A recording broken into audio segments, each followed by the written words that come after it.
Hello and welcome to Meet Our Makers. I am your host, Jeremy J. Facette. On this episode, we get to meet Caithlin de Marrais. Caithlin is best known as one of the singers and songwriters and the bassist of emo rock band Rainer Maria. In this chat, Caithlin and I talk about everything from the early days of Rainer Maria, when she had never even picked up a bass before, all the way through to today, when she's studying to become a music teacher. We also touch upon creativity in a time of crisis, what it means to be vulnerable on stage, and what it's like when you finally allow yourself to delight in the things that delight you. So please enjoy, and thank you for listening. This is me meeting Caithlin de Marrais.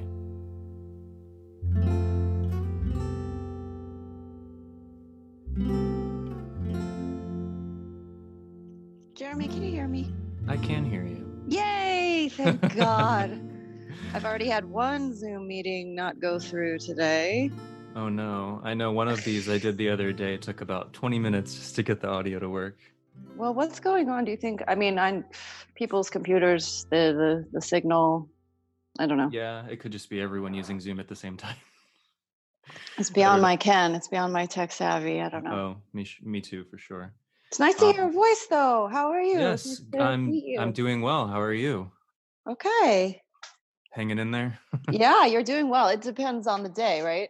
Right, it does. I mean, my weekdays and weekends are all kind of the same now. Right. So it just depends on what little things seem to happen on each day. Yes. How well I sleep, which has been very altered lately. Oh, yeah? Yeah, just I mean, it kind of predated this whole pandemic, but it's definitely not helping. Oh God, no. That's anything that compounds this is just right. A nightmare. I'm sorry about the sleep thing. It's okay. I mean, I don't like not sleep. I'm just Yeah. you know, I used to know like how to just go to sleep, and it feels like I don't know how to do that anymore. Yeah. For sure. I'll figure it out again someday. I know I'm not going to be that person that's like, have you tried this? Have you tried this? Because you never know, like really what is going on in someone's life. And right. I'm not going to offer any. Everyone's dealing with a lot of stuff. Yeah, so definitely. Gosh, what a weird time, right? I know. That's kind of why I even started this show. Really? I had been thinking about it for a while, and then always putting it on the back burner. But now that I'm sort of homebound, and most people I know and most people that I don't know are also mostly homebound, I figured it wouldn't be the worst time to just try to see what would happen if I try to start this. So it's been fun so far. So rad. That's so rad. I'm so happy that you agreed to come chat with me. Well, I like chatting one-on-one for sure. Yeah, me too. I mean, I don't know what we're going to talk about, but I'm excited anyway. I have some semblance of a roadmap to my left. We'll see. I know. Sometimes I mean, this is only the fourth one I've done, and I've already had ones where I come in with notes that we barely touch on just because things come up. Sure. Things will definitely come up here. Yeah, and that's usually good. They're like 7 years old and 11 years old. My children might be the things that come up at some point. So yeah, are you homeschooling them? Well, no. I mean, yes, like that's online? The thing. They get online. They're calling it distance learning. Yeah, I'm an English teacher, so we're calling it distance learning as well. What level are you teaching? I'm in the high school. That's so rad. Yeah, I like it. At this school I get to teach at least one of every grade too, which is really rare. It's just kind of the way it shook out for me. No one else in the building really does it like that. It's just like the nature of the position. I ended up getting at least one class of every grade level. That's so cool. Did you find it was hard to get a position? Like, Oh yeah. is the market saturated with English teachers right now? um, it must be because it is hard.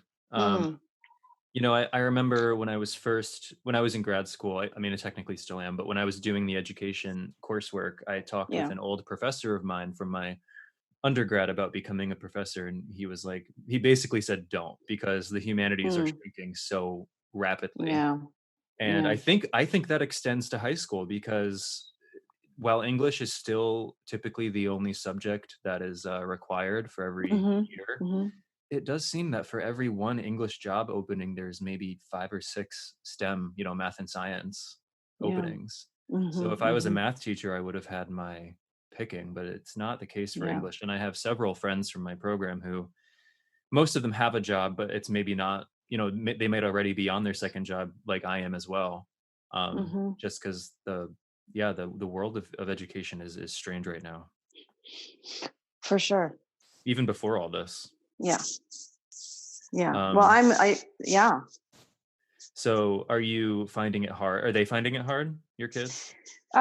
They're actually, well, the math they do. My son has commented that's difficult to do through distance learning, but everything else, I feel like they quite enjoy it. They, like all kids and pets right now are having the time of their lives. They get to be I home. know. They get to. I mean, okay, now I'm overgeneralizing because I'm out here in rural Connecticut, so Mhm. they get a chance to be outside, and I shudder to think if we were still living in Brooklyn, how hard Right. that would be to be in I an know. apartment. I know. I'm lucky to have a yard I can go sit Mhm. in and Mhm. go out with the dog in and not have to worry about seeing anybody. Yeah. Yeah, But it's yeah. yeah, I'm glad that they're adjusting okay. Yeah. I would have thought math would be hard too. Yeah. The Yeah, math teachers at my it's school were pretty worried because it's definitely something that's so individualized, mhm. and Mhm. I think it helps to have that one-on-one or two-on-one sort of Yeah. mentoring on it. English, I feel like we have it pretty I don't want to say easy like our job is easy, but I think the transition was smooth because so much of what we do is online already. Mhm. Like we found Correct, yeah. PDFs of Mhm. every book we're reading. We found audio of every book we're reading. We Mhm. can have discussion board style things which mimic the classroom. So I don't feel like for me it's been too hard of an adjustment. It's just strange. It's just different. Mhm. And what school did you go through to get certified? I went through Southern in Oh, New you're in England. Southern still, yeah. Yeah, and I'm still in their English master's program. I went to University of Hartford for my undergrad. Okay. But yeah. I'm grilling you because I'm at UB right now, University of Bridgeport, getting my master's in music education. Yeah, I thought I had seen that you were through your social media presence that you were in a school. Yes. Was that student teaching? I have been doing some student teaching, Okay. but I'm still in the program. So Yeah. I was not teaching music at the time. I was in a second grade classroom Okay. doing mostly reading support, but I did do a little bit of music support. But yeah, so I'm curious what's going to happen in the fall when I'm supposed to be in the classroom full time. I know. I'm wondering for myself as well, since my position is ending at the end of the school year. I don't like if Yeah. we start in the fall Yeah. remotely, I don't know what that will do to the hiring of new teachers. Hmm.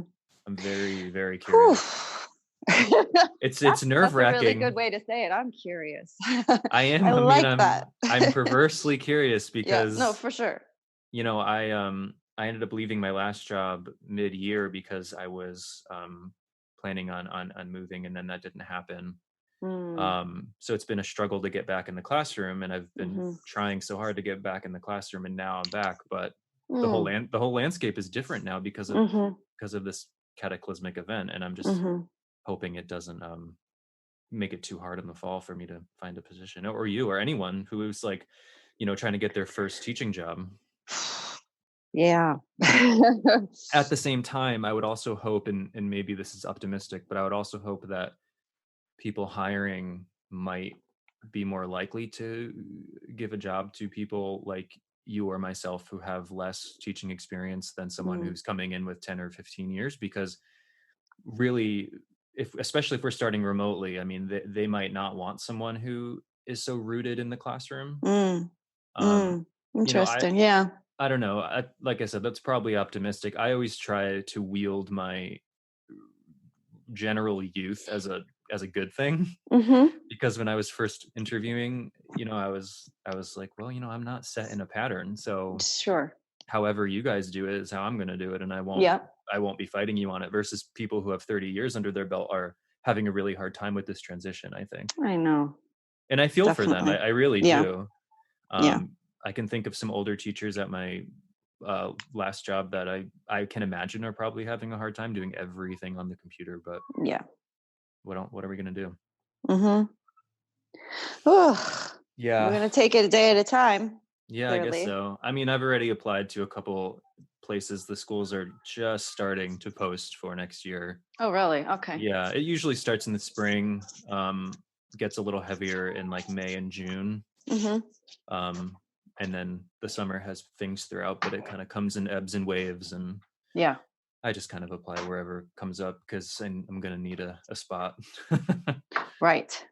And that's kind of like I had another friend who was a year behind me, and she was like, "What's your advice?" I'm like, unless it's over like an hour away, just apply." Right. No, yeah, And definitely. you do have to have a radius because, like, once you're driving over an hour, first of all, that's going to be mind numbing. Yeah. And second of all, depending on what the pay is, you may be losing money with the commute. Exactly.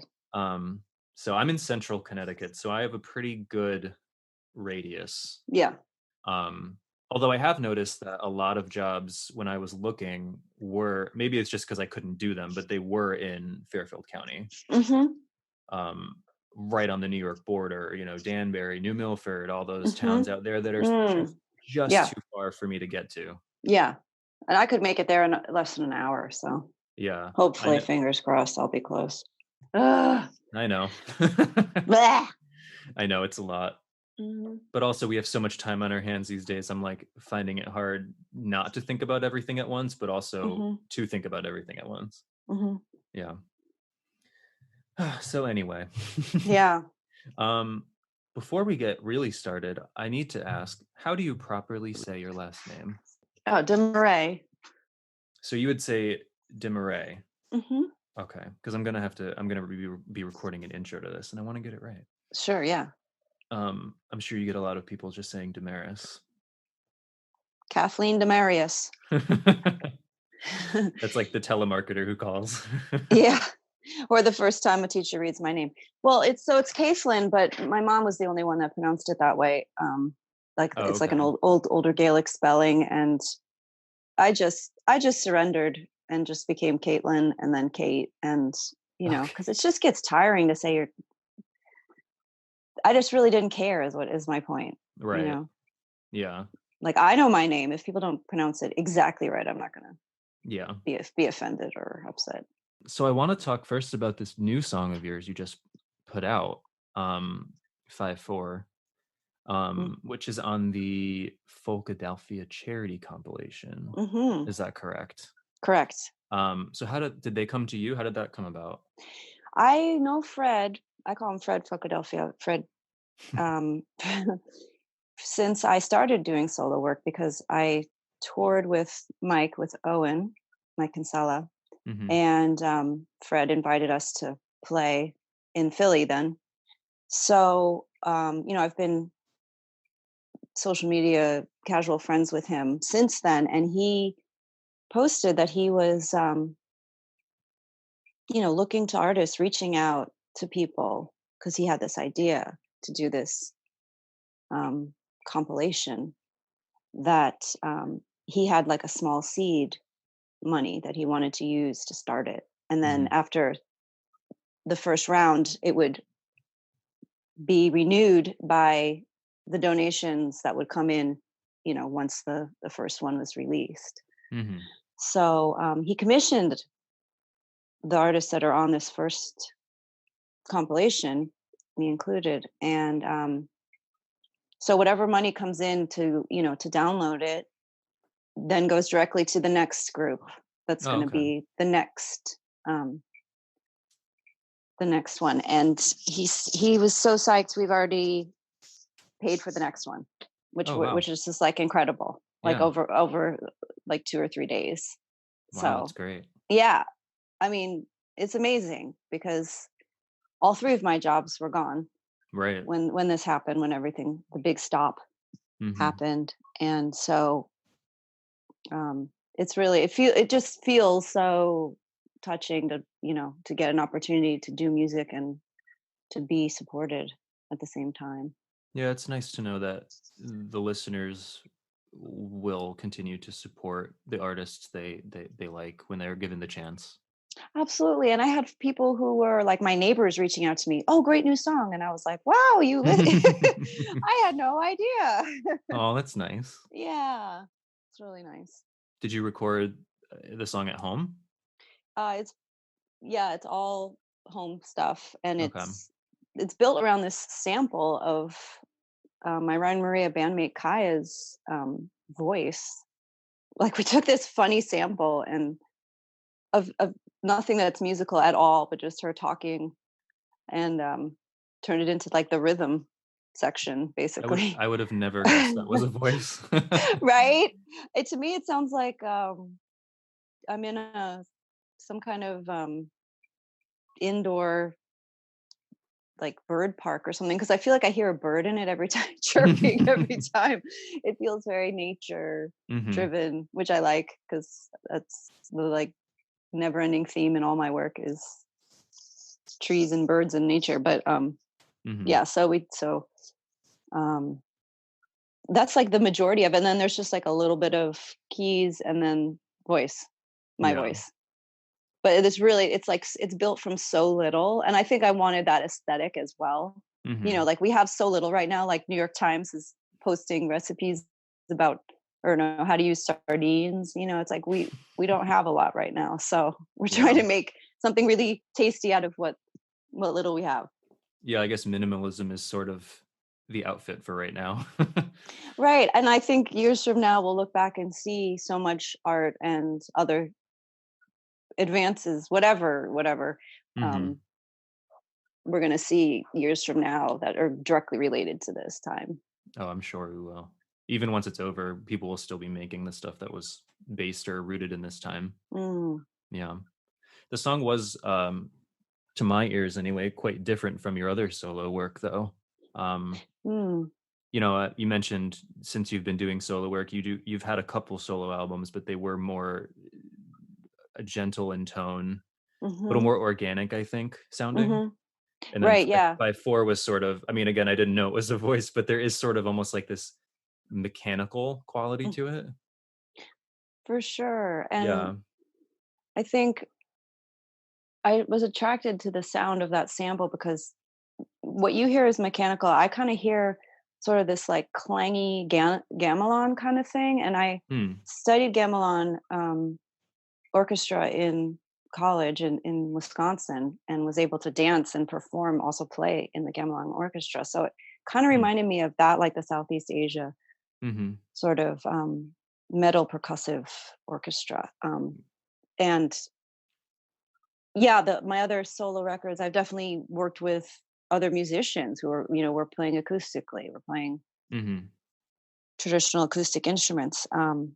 But I think also on with my next batch of songs that I'm working on right now. So there's a variety of stuff, but going back to school for music has really broadened my um, desire, or exposure and Mm-hmm. desire to just go places I haven't before.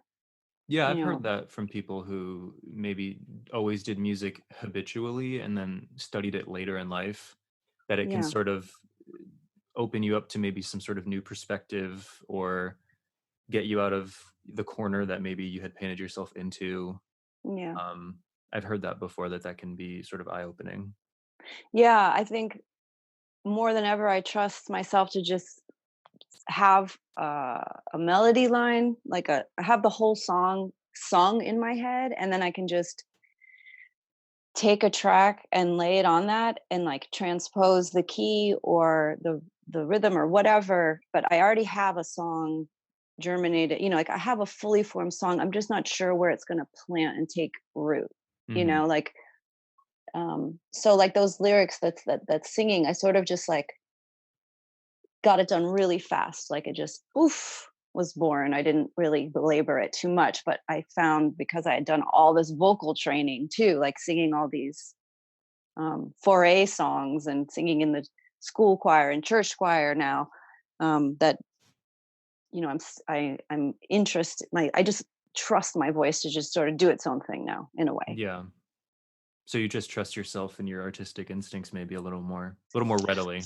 I think so. I think so. Like I just and I want to get things out fast. I don't want to labor over them.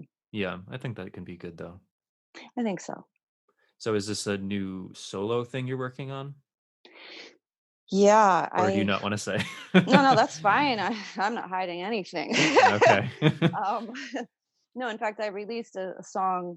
We did a split 7-inch with Pogo, Hmm. a band that I toured, a band from Tampa, Florida. I toured Japan with last year. We did a split 7-inch, and so that song also is kind of from this batch of songs I've been working on for a bunch of years now. I mean, there's going to be stuff on it that's quite old, and then stuff that's quite new, like 5/4. But Hmm. I think I'm hoping this year, or I'm hoping it'll be ready to go this year, or maybe early next year. But again, it's kind of like I don't really need to wait, like Yeah. to see which way the winds are blowing. Like I know that things are going to be there's not going to be a lot of shows. Hmm. It's going to look really different. So um, we'll see. I'm supposed to go to Canada in September with Mike again, but not sure that's going to happen. It's hard to tell. Yeah, it is. I'm trying to maintain hope that it won't take till next spring for everything to reopen, but I'm not really sure how that's going to go. No, no. I mean, they're even saying we're going to have to practice this stuff till 2022. It just seems very far away, but what 2022 seems very far away. I'm not sure I don't think it'll take that long. I hope I know, not. right? I hope not. But I mean, if we have a vaccine by next spring, I don't see why not. no, Hopefully it's yeah, next spring. I mean, I know vaccines take a long time to make, so hopefully we can get one as soon as possible. yeah. We definitely. Well, who knows? I'm. But I'm. I don't even want to say I'm hopeful. I know it's dangerous to be Because like I'd hopeful. rather have so I meditate twice a day. I do a guided meditation with my acupuncturist actually is doing free guided meditations, which is amazing. He's Oh, in New that's York. nice. Yeah. um but he talks about like not even this hopeful thinking or positive thinking, like just magical thinking. I'm like, I'm with you. I'm with you. As a mother, as like an artist, or whatever, as a person who's always had one foot in Narnia, like I'm with the magical thinking. Yeah. So you mentioned some of the solo songs will be pretty old. I imagine after your last record came out in I think 2011, um you probably didn't like stop writing songs for yourself, I'm guessing. Right. So they And just kind of add up. yeah, they do. um, but I was very into being a full-time parent and Hmm. doing other creative things. So Yeah. they, y- like, you're right, they have piled up. There's like dozens and dozens of stuff that I'm picking through now and going back and being like, oh, is there something there? But Yeah. there's stuff that I've really already like really fleshed out with other musicians, that I'm excited for people to hear. Hmm. And like people I haven't worked with before, and instruments I haven't used before, Hmm. um, and really going back to my intention of being a writer, of being a poet, and then setting those words to music. I Yeah, think that makes sense. that was always my that was always my intention with Raina Maria. Even from the Um, beginning.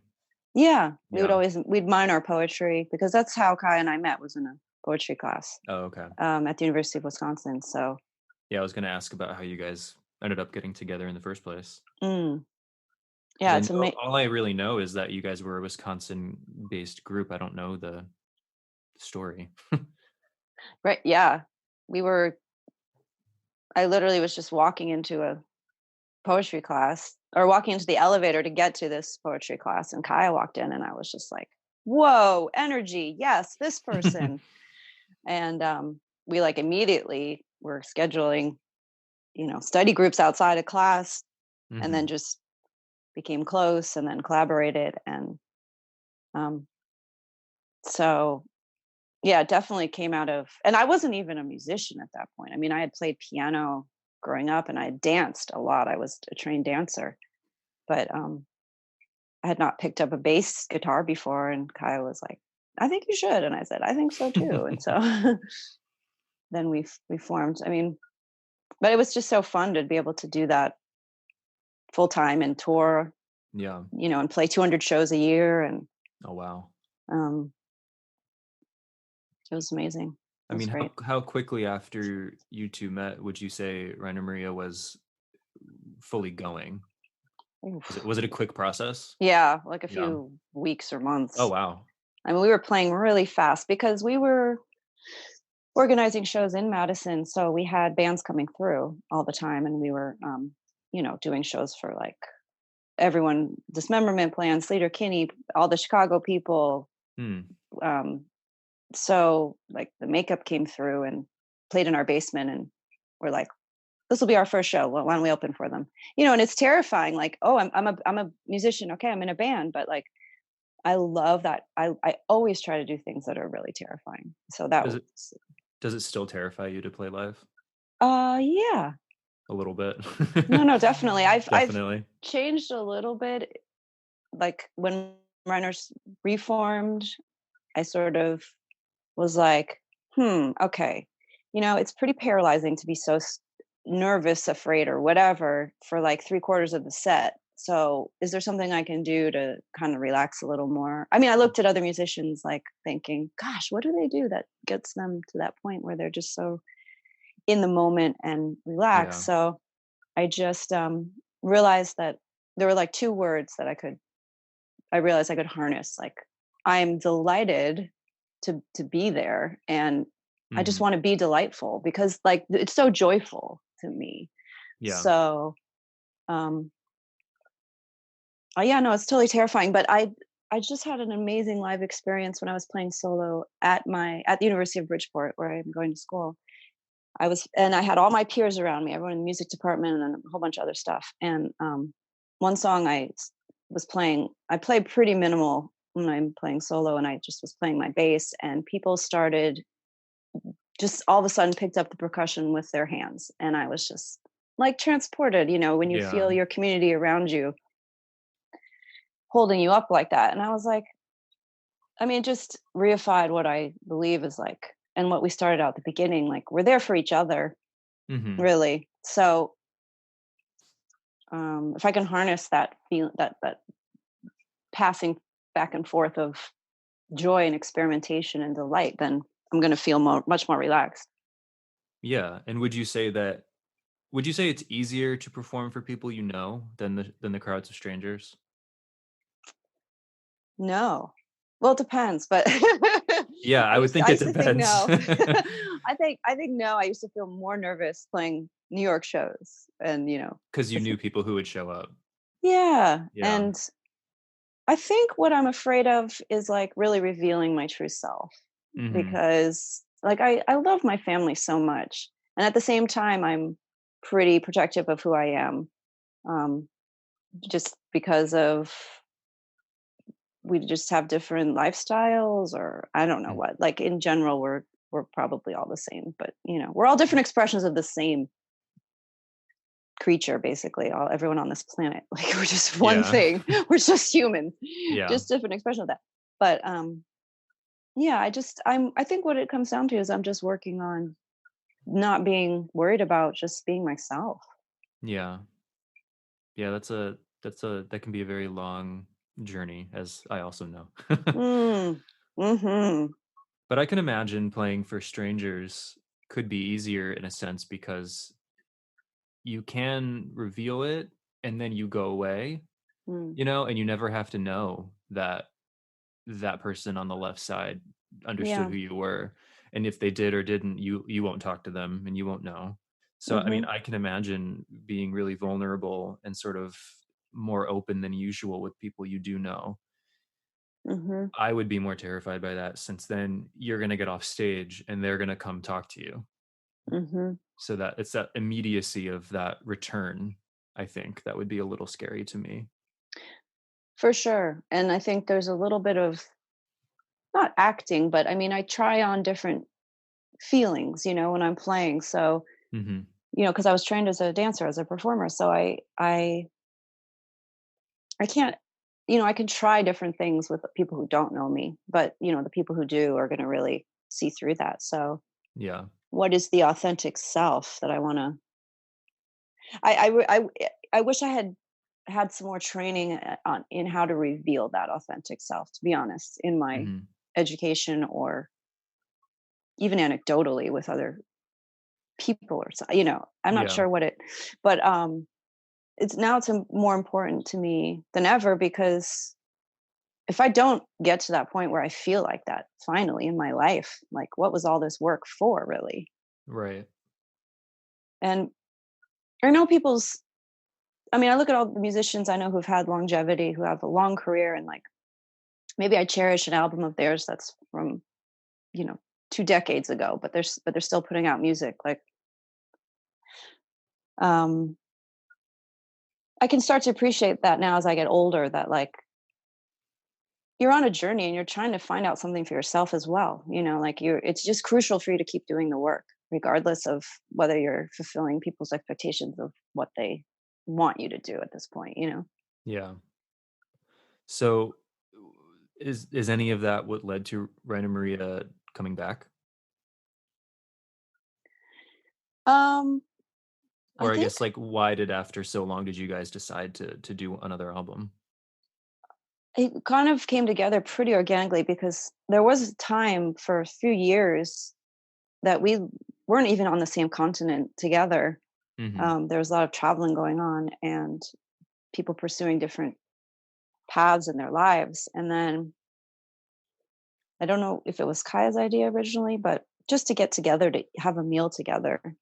And then we sort of tested the waters and we're like, well, maybe we could play some songs. Like, and it wasn't even really, let's do a record or let's play a show. It was just, why don't we just write together again and see what that feels like? And so, we wrote a whole batch of songs that didn't wind up on the record. And then we and recorded those. And then we just started in again in a different space. Like writing in a different space can always change things up as well. So Mhm. um, it just kind of came together organically without any, you know, plan. Yeah, it just sort of came to be. It was Hmm. time, I guess. Hmm. Um, and the newest record, the ST record, was that, am I right in thinking that it was self-produced? Yes. Wait. Well, Sort of, yes. sort of. Yeah. I mean, Joe. I mean, yeah. Well, we chose. We kind of decided that Kai and I had a conversation. We're like, Bill's kind of driving this ship right now. Like, why don't we give him that role? Like, Mm. see what that's like. So, we asked him, and he graciously agreed to do that, to sort of fill those shoes for us, because I love to write music and lyrics and perform. When it comes to recording, I'm also like very happy to make a lot of decisions, but also collaborate with decision makers. Like Mhm. I really just want to surround myself with people I trust. And it's like when you're going in for some kind of medical procedure, you want to find the people that you want to work with, and Yeah. then you kind of have to surrender a little bit. It's your body that's being worked on, but they're the ones that you trust to do some of the really important stuff. And all the other Random Maria records were different producers? Or at least Yes. than ST. They were different producers Yeah. than on Yeah. ST, Right. yeah. Hmm. We certainly had a whole lot to say about everything in the process. Like we never really surrendered all that Mhm. up. Um, but we worked really closely with, I mean, we worked so close, like with Mark Haynes, for instance, he was very gracious to wanted to be credited as, the engineer, even though he's did a whole bunch of work other than that. So I think, again, we just chose to work with people who were just phenomenal in what they do, and then Mhm. also graciously generous is what I'm trying to say, generous with, Mhm. sharing credit or understanding that we're working together on it. Yeah, and it does feel to my ears, it does feel different than your other work with the band. You mean Um, self-titled yeah, or ST? yeah. I thought Yeah, not in a bad way at all. I think it's a sure. great record, but it sounded like time had passed, but in a good way. Like it Hmm. sounded like it was a little the sound was like deeper and a little rougher, but also the mix was very clear despite it being like that. Mm, And there were some moments on the record where you guys kind of slowed it down and got almost like an ambient direction, mm, while still very much being a rock album, that I mm, just felt like I can't remember offhand feeling like I had that perception from any other Rainer Maria album. hmm. So it was nice to see a band come back after so long, um, a very established band come back after so long and sound like you all, learned some stuff and changed and grew, but you were still definitely the same band. Mm. At least that's how I interpreted it when I heard it. Yeah, that's cool. I mean, yeah, we certainly can't take, I really can't change, I don't think, my style of writing or singing so Mhm. much. So to become unrecognizably Rainer Maria. But we certainly wrote like more, I feel, more driving songs that were less about, um, I think they were more about us playing together Yeah. more than ever, and kind of writing a groove rather than the three of us coming together with three very separate parts, Mhm. which neither I'm saying is better or worse, just a different kind of. But yeah, then there's only three of us playing the same instruments, so we still had the sonic kind of sensibility that maybe we always had. But like, I did use an effects pedal for the first time ever, so that was a huge difference for me because I just usually like a pretty honest bass sound. But Yeah. But I do feel like the communal atmosphere is evident in the mm, album. I think you can kind of hear it in the way that all the three parts, or four if you count, five if you count all the voices, just mm, kind of link up, and it feels like you were playing together. hmm. I don't know if you recorded it live, but it does feel like you were playing together. Yeah, no, we did. That's all recorded live. Yeah, you can kind of tell. Hmm. Um, so I just really enjoyed that part of that facet of the album. Oh, I'm glad. That's cool. I did want to ask, was there a moment though, since Rainer Maria was and is a pretty established band, was there a moment when you guys felt like you realized that, or like you made it, quote unquote, or do you sort of reject that idea? um, it goes.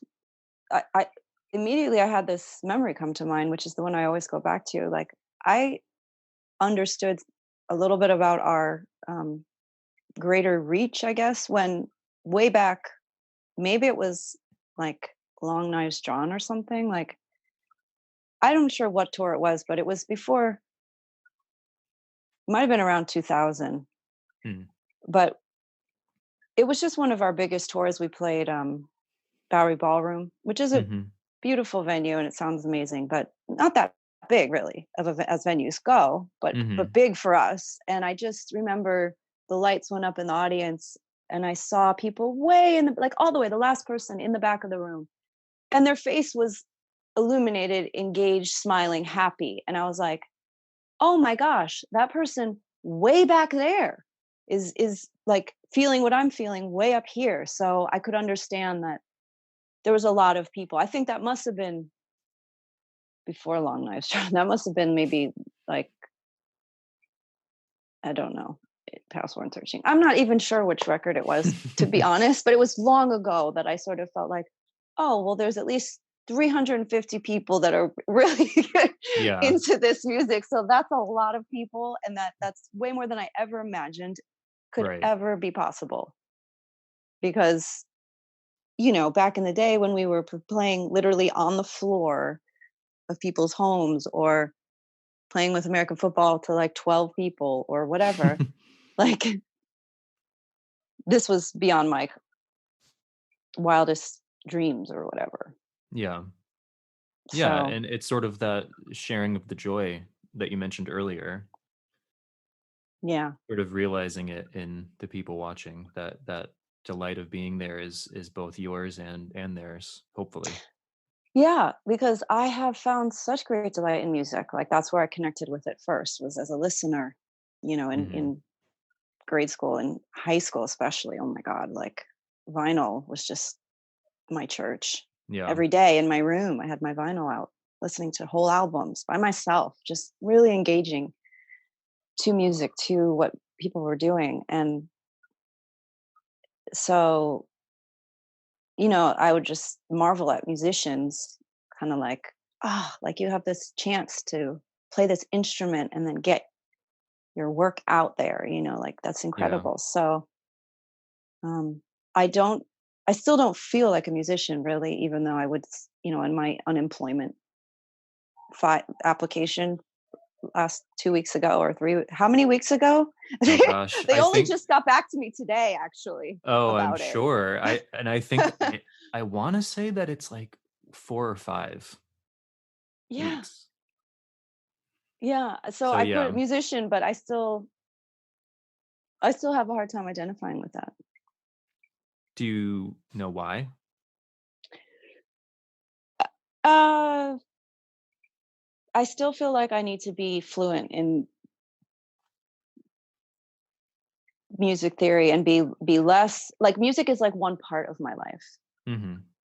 I still feel that way. It's still just one part of my life. It's not Yeah. everything. But in a way it kind of is everything.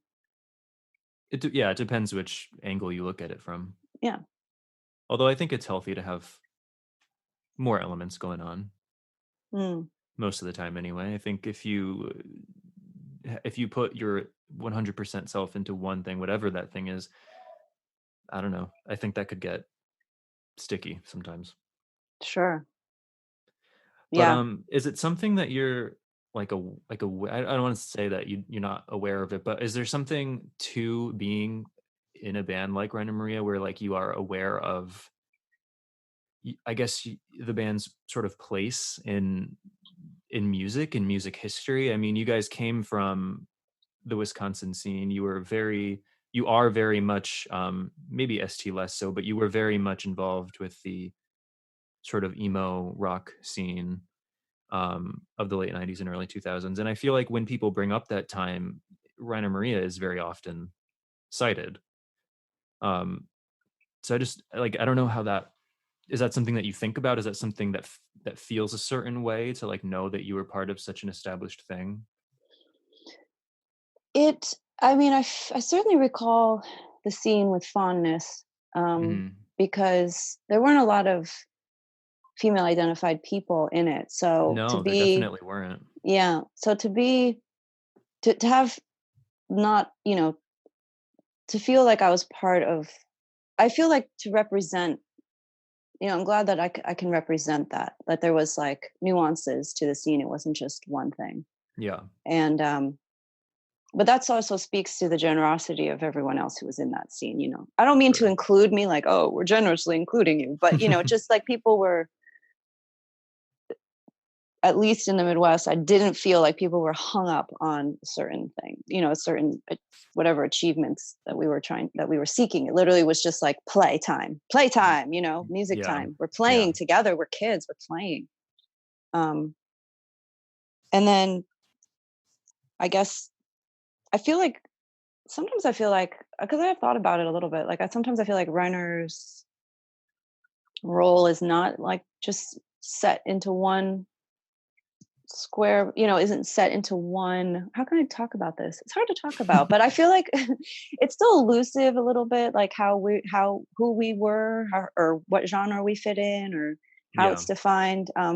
Because we came from such different music backgrounds, and um, we were kind of other in a way, in a sense, but we're not unique or anything. I'm just saying, like, what am I trying to say? You can tell I have a hard time talking about it. Um, can you ask it a different way? No, just kidding.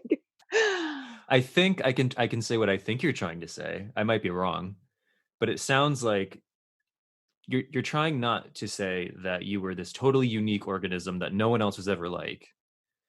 Oh, I But would never say that. yeah, but I think you are trying to say that there was some sort of, like, you said other, I think that's a good term, like some otherness to what you guys were doing, or maybe you just offered it in a slightly different light or angle that maybe was making you guys a little less definable. Maybe, Maybe maybe, something like that. maybe. I quite often was like, what are we doing on this bill? And Hmm. I was psyched about that. But at the same time, I was like, where do we fit in? Yeah. And so, but that could just speak volumes about how I see myself. That's Where do I possible. fit in? Yeah. So I like, I really love and cherish reading people from a different generation writing about it, because their words are going to be really different describing it, and like, now that I've seen, like, I've come through the era where we were disparaged for our sound, Yeah. and that whole scene was disparaged, to now it's being talked about in different context. And Oh, definitely. so I think it's sort of, if you're just patient and not too attached to what you're doing, like how they're going to write about you, or where you're going to fit in, like, just keep doing your work, Yeah. then it can be quite interesting to see how it all shakes up in the end. It's interesting too because the ST album is sort of the only one you guys have released in the sort of like super online era. Mm, When Catastrophe came out, obviously blogs already existed. I know Pitchfork was around, but it wasn't the way it is now. right. So when ST came out 10 years later, it was just like, it's dropped and there's 13 reviews already on Metacritic, and it's just like people Mm. tweeting and people posting, and it must be so different to be a band in, 1996 versus 2016 versus now. It must be. I mean, you the time that you're being talked about is much briefer. Yeah. Like, you get a record out, and then it's just like, and then whoosh, gone. Yep. Yeah, that's true. And so when people are asking me, what are you listening to? I'm still talking about stuff from a year ago, because I feel like it wasn't talked about enough, Yeah, you know? and there's so much stuff too that I Yeah, feel like we are always sort of playing catch up. for sure. Yeah, it's great. It's amazing. That was actually going to be where I ended, because I've been liking asking people what they are engaging with artistically, especially right now. Hmm. Um, what things that they might be watching or reading or listening to sort of spend your time with these days. Yeah. I'm really envious. I mean, I'm not really envious of anyone right now, but I wish I either made more time or had more time to do that kind of thing. I think being, I'm bowing in appreciation to all people who are caregivers right now, Yeah. because that's taking up a lot of time when you're doing it 24/7, and Yeah. especially trying to make sure my kids are getting a great education. But Hmm. when I do steal some time for myself, which it feels like I'm doing, I feel so guilty, but like, there's something you should be doing. Stop watching this web seminar or whatever. Yeah. Um, I I'm loving watching. Do you know the band Tiny Ruins? Yeah, I think so. Okay, I don't know. I don't think I've really heard them, but I know yeah, who they are. from New Zealand. So Holly, who's the singer, well, and maybe she's the band, I believe, has been on Facebook playing solo little sets in some kind of space in New Zealand. So I love, and she talks a lot, and I love her. I cherish all her songs so much. So it's great to see her performing them solo like that. And then, is it DJ D Nice? I don't want to say. Anyway, he's incredible DJ who's playing stuff from LA, and he's on Instagram a lot. And I'm constantly like, my friends from the past are like, I saw you listening to D Nice's set, and I'm like, yeah, because it's amazing. So like, I'm trying to dance a lot actually, and listen to dance music, and then I'm also reading Flea's autobiography, Acid for the Children, which my kids think is the funniest title.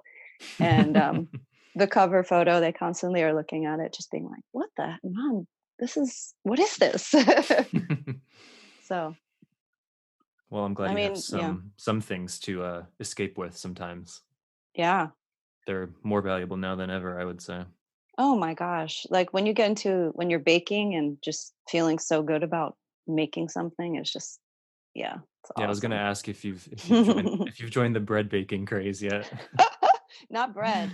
No, I've tried bread and I fail. So I just do a lot of cookies. Yeah, I like doing that as well. I've been hesitant to try making bread because I feel like I'm going to screw it up. Yeah, it's possible.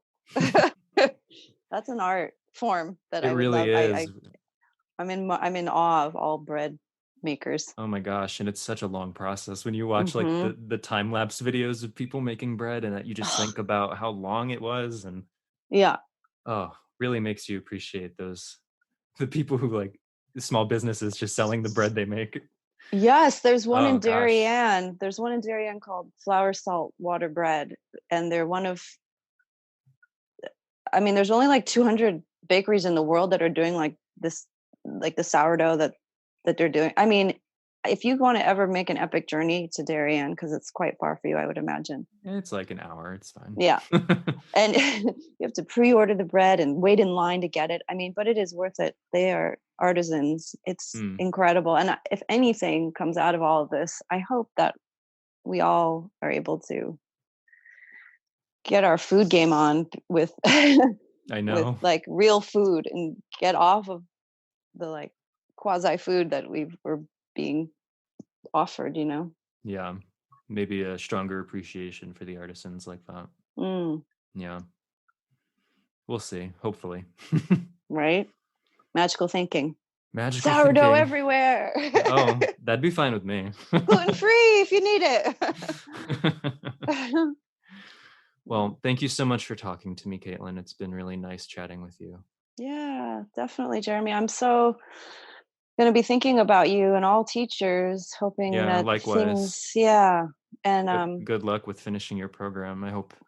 I hope this doesn't make things too hard for you or either of us, really, because we don't really know what the future is going to look like. Yeah, definitely curious about that. But please stay in touch so that I know how it works out, and yeah, I will. I'll do the same. And also, have you put any of you haven't put it up yet, right? The podcast at all? There's one up from Wednesday with Adam Wiltsey.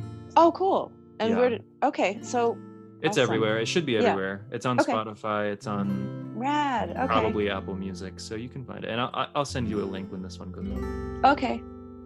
Sounds awesome. All right. Well, thank you very much for giving me an hour of your day. Yeah, it was a pleasure. Thanks. Okay, take care. You too. Bye. Bye.